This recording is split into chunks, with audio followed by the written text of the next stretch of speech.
नमस्ते। चलो आज बात करते हैं उस एक चीज की जो हम सबको जिंदा रखती है, चलाती है। हाँ, the energy of life. Simple भाषा में कहें तो ये वो फ्यूल है जो हमारी बॉडी की मशीन को हमेशा ऑन रखता है। तो सोचिए जरा, हर कदम, हर सोच, हर सांस, इसके पीछे की ताकत क्या है? जब अचानक से भूख लगती है ना, या थकान से बॉडी टूटने लगती है, तो आखिर हमारा शरीर हमसे मांग क्या रहा होता है? आइए इसी को समझते हैं। तो सबसे पहला और सबसे अहम सवाल, हमें एनर्जी की जरूरत ही क्यों है?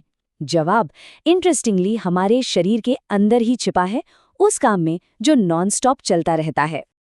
जैसे कि ब्रीदिंग, सांस लेना, डाइजेशन, खाना पचाना, ग्रोथ, हमारा बढ़ना, मूवमेंट यानी चलना फिरना, और ब्लड सर्कुलेशन। ये सारे एसेंशियल लाइफ प्रोसेसेस हैं। और इसको ऐसे समझो कि इनमें से हर एक प्रोसेस एक छोटी सी फैक्ट्री है, और हर फैक्ट्री को चलने के लिए नॉन स्टॉप फ्यूल चाहिए।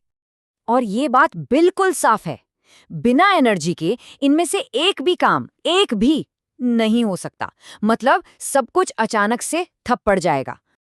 ओके, तो ये तो समझ आ गया कि एनर्जी कितनी जरूरी है। पर सवाल ये है कि ये आती कहाँ से है? आखिर इसका द अल्टीमेट एनर्जी सोर्स क्या है? चलिए आगे बढ़ के इसी का पता लगाते हैं। और इसका जवाब सरप्राइजिंगली बहुत सिंपल है। एनर्जी हमें उस खाने से मिलती है जो हम खाते हैं। जो भी हम खाते हैं वही हमारी एनर्जी है।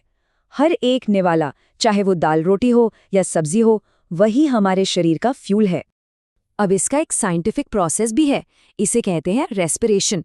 देखिए, इसमें होता क्या है कि हमारी बॉडी केमिकल रिएक्शंस का इस्तेमाल करती है, और जो खाना हमने खाया है ना, उसमें से केमिकल एनर्जी को रिलीज करती है। फिर उसी एनर्जी को हम यूज कर पाते हैं। सच कहूं तो ये किसी जादू से कम नहीं है, जो हर पल हर सेकंड हमारे अंदर चल रहा है। इसका मतलब क्या निकला? इसका सारा सार इस एक लाइन में है। खाना जीवन के लिए ऊर्जा का स्रोत है। बस ये सिंपल सा इक्वेशन यही पूरे लाइफ के सिस्टम को चलाता है। अच्छा, एक बहुत कॉमन सी गलतफहमी है।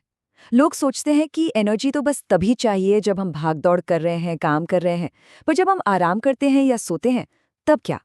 मतलब एनर्जी नेवर स्लीप्स। क्या ये सच है? चलिए देखते हैं। देखिए, जब हम एक्टिव हैं, चल रहे हैं, सोच रहे हैं, काम कर रहे हैं, तब तो एनर्जी लगती ही है, फॉर श्योर।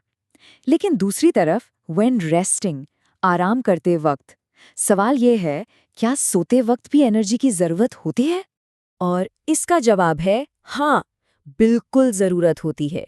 क्योंकि सोचिए, जब हम सो रहे होते हैं तब भी हमारा दिल धड़कता रहता है, सांसें चलती रहती हैं, और हमारे लाखों करोड़ों सेल्स दे कीप वर्किंग। मतलब शो कभी बंद नहीं होता। इसका सबसे बड़ा एग्जाम्पल है हमारा दिल। ये एक ऐसी कमाल की मशीन है जो पैदा होने से लेकर आखिरी पल तक बिना रुके नॉनस्टॉप काम करती है। क्यों? पूरी बॉडी में ब्लड पंप करने के लिए। और कितनी बार? अंदाजा लगाइए। एक दिन में 1 लाख से भी ज्यादा बार। जस्ट इमेजिन, 1 लाख से भी ज्यादा बार। ये कोई छोटा मोटा काम नहीं है। तो इतना ज्यादा काम करने के लिए इसे लगातार, बिना रुके एनर्जी की सप्लाई चाहिए। ये सप्लाई 1 सेकंड के लिए भी रुक नहीं सकती। तो अब तक हमने एनर्जी की जरूरत को समझा और ये भी जाना कि वो आती कहाँ से है। लेकिन ये कहानी का सिर्फ एक हिस्सा है। चलिए अब द बिगर पिक्चर देखते हैं कि ये सब कैसे एक बड़े सिस्टम में फिट होता है।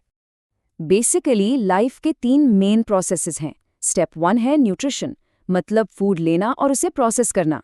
स्टेप 2 है रेस्पिरेशन, यानी उस फूड से एनर्जी रिलीज करना जिसके बारे में हमने बात की। और स्टेप 3 है ट्रांसपोर्ट एंड एक्सक्रीशन।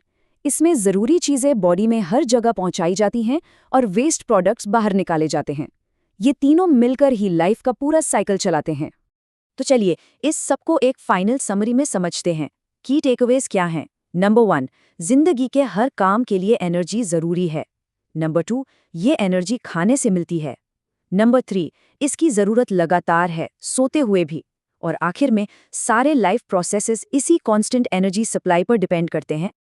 और अब एक आखिरी सवाल, जिसके बारे में सोचना बहुत ज़रूरी है। अगर खाना हमारे शरीर का फ्यूल है, तो क्या होता है जब गलत तरह का फ्यूल चुना जाता है? इस पर ज़रूर सोचना।